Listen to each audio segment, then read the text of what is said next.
Na vakantiehuizen laten beleggers nu hun oog vallen op hotelkamers.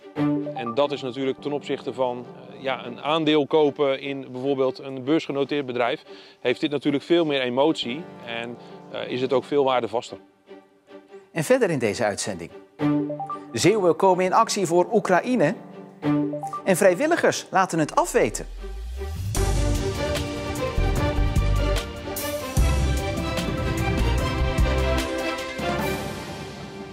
Goedenavond.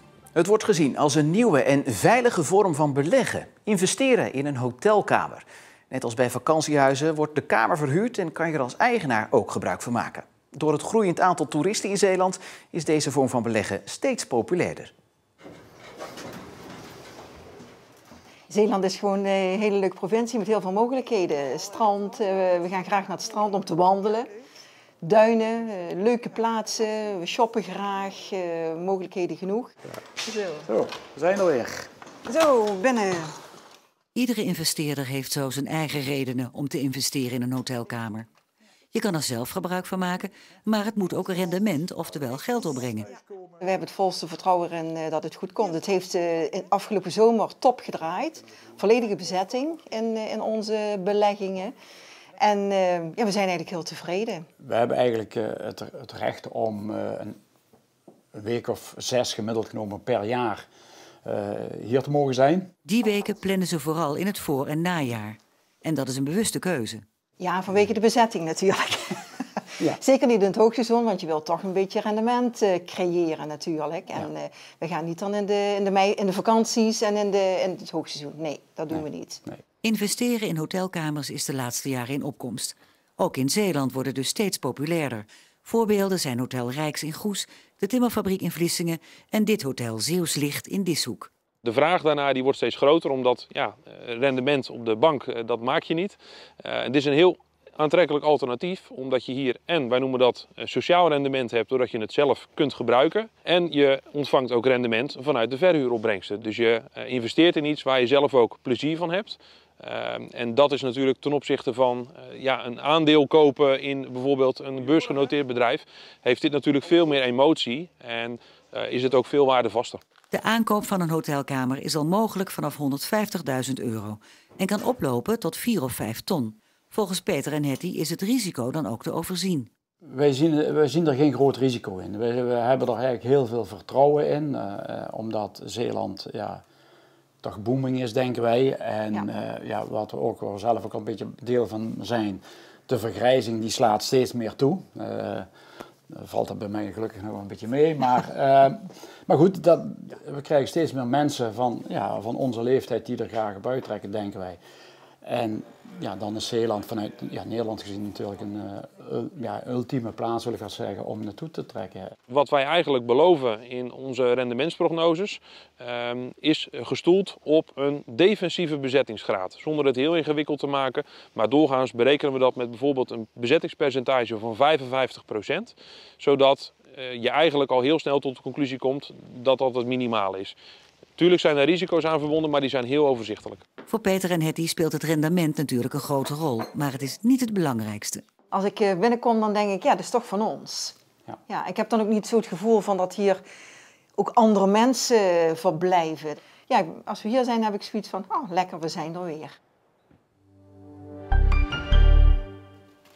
De hulpacties voor Oekraïne schieten in Zeeland als paddenstoelen uit de grond. Zoals hier in Tolen, waar Kees den Boer medische spullen inzamelt. Hij heeft door zijn werk als importeur van landbouwmachines contacten met mensen in Oekraïne. En thuis zitten en niets doen is voor hem geen optie. Mensen uit het hele land bellen of dat ze kunnen helpen of dat ze spullen kunnen leveren. We krijgen bestellingen binnen van mensen die op een webshop bijvoorbeeld een bestelling hebben gedaan en bij ons laten bezorgen. Het is hartverwarmend om mee te maken. De loods ligt al aardig vol, maar er komt nog veel meer aan. Maar we verwachten eigenlijk in de loop van deze dag verwachten we de eerste grotere ladingen binnen te krijgen van ook verder uit het land. Mensen die met aanhangers vol bussen volkomen om spullen te leveren. Vanavond gaan we de eerste sortering doen en morgen vroeg verwachten we dat de eerste bus vertrekt richting Polen. En niet alleen in Tolen, ook in Wolvaartsdijk steken ze de handen uit de mouwen. Daar worden meubels en andere spullen verkocht. Met dat geld worden dan weer hulpgoederen ingeslagen. We zijn in het verleden hier zo in Zeeland natuurlijk naar aanleiding van een Tweede Wereldoorlog ook geholpen. Heb mijn opa ook heel veel verhalen over verteld. En nu zien we de beelden daar. En dan denk ik, ja, we kunnen wel blijven zitten, maar we moeten ook maar eens een keer daadwerkelijk wat gaan doen. Daarnaast worden er ook producten zoals babyspullen, eten, shampoo en ondergoed ingezameld. Naar aanleiding van een schietpartij in Oost-Soeburg is een 18-jarige man aangehouden. Bij de schietpartij gisteravond in de Platanenstraat vielen geen gewonden. Wel heeft een 52-jarige man aangifte gedaan van poging tot doodslag. De politie kwam de verdachte op het spoor na onderzoek en de verdachte zit nog vast.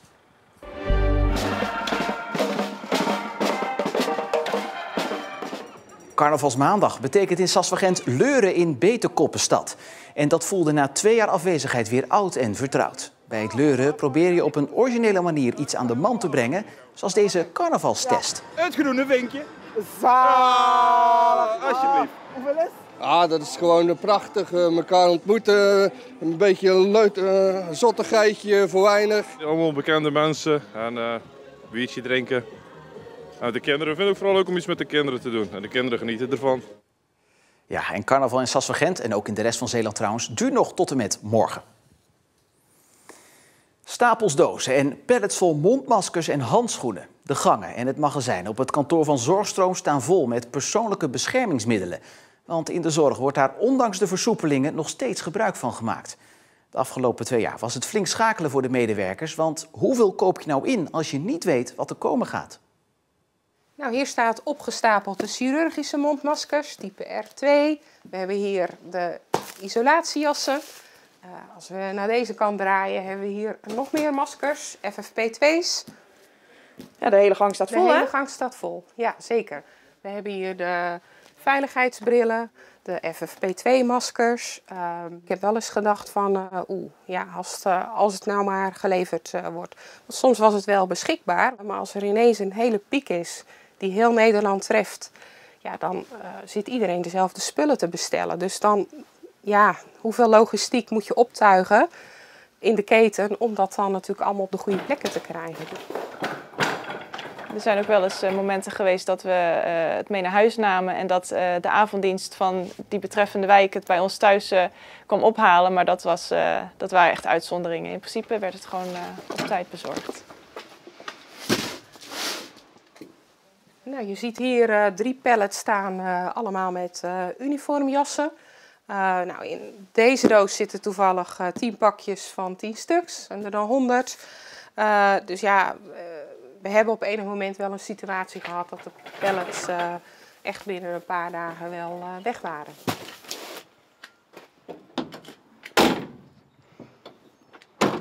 Het is een bijzondere tijd, maar ja, ik heb daar geen invloed op en het moet gebeuren. En ja, het geeft mij toch een klein beetje het gevoel dat ik iets nuttigs doe. Thuis zit je ook maar duimen te draaien. Ik ben best trots dat ik bij Zorgstroom werk en dat we dit, ondanks dat het natuurlijk een hele onprettige situatie is geweest, dat het goed loopt en dat we het heel praktisch, heel eenvoudig, heel doelmatig hebben kunnen bewerkstelligen. Ja, vrijwilligers dan.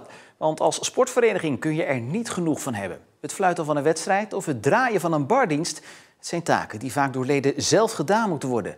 Maar bij atletiekvereniging RKHAV Hulst is dat nou juist het probleem. De club uit Zeeuws-Vlaanderen maakt zich vanwege een ernstig tekort aan vrijwilligers grote zorgen over het nieuwe seizoen. Deze noodklok luidt voor iedereen. Op de eigen website doet het bestuur van RKHAV Hulst een dringend beroep op de eigen leden. Meld je aan als vrijwilliger, anders komen we dit seizoen echt in de problemen. Nou, we hebben die noodklok geluid omdat wij merken dat we eigenlijk in een steeds kwetsbaardere positie beginnen te komen. Vrijwilligers zijn moeilijk te krijgen en we zitten natuurlijk in een gebied waar weinig mensen wonen. En op dit moment is het zo dat eigenlijk alles op het randje is. De club ziet vooral een gebrek aan vrijwilligersanimo bij mensen jonger dan 50 jaar. Voor hen is vrijwilliger zijn allesbehalve vanzelfsprekend. Het is wel zo dat in de huidige generatie mensen heel vaak allebei werken en weinig tijd overhouden voor activiteiten daarbuiten. En vroeger was dat toch wel anders. Je merkt ook wel dat mensen vaker denken van, nou goed, ik betaal contributie en daar wil ik een product voor terug. En juist die mentaliteit maakt het lastig om wedstrijden te organiseren of de kantine draaiende te houden. En ook met het oog op de toekomst is verjonging hard nodig. De continuïteit is nog niet in het geding, maar wij als bestuur willen wel vooruit denken en vooruit kijken. En we weten als we nu niks doen, dat we over pakweg 3-4 jaar in de problemen raken. Ja, en aangeschoven is sportverslaggever Tom Druppers. Ja, Tom, zo'n noodkreet op een website, dat zien we niet elke dag. Nee, dat geeft ook wel aan hoe ernstig de situatie natuurlijk is. Clubs zitten een beetje met de handen in het haar en zij proberen op deze manier natuurlijk gewoon aan de leden te laten weten van goh, dit is gewoon wat er speelt. En sinds corona is het gewoon lastiger voor clubs om mensen aan de vereniging te binden.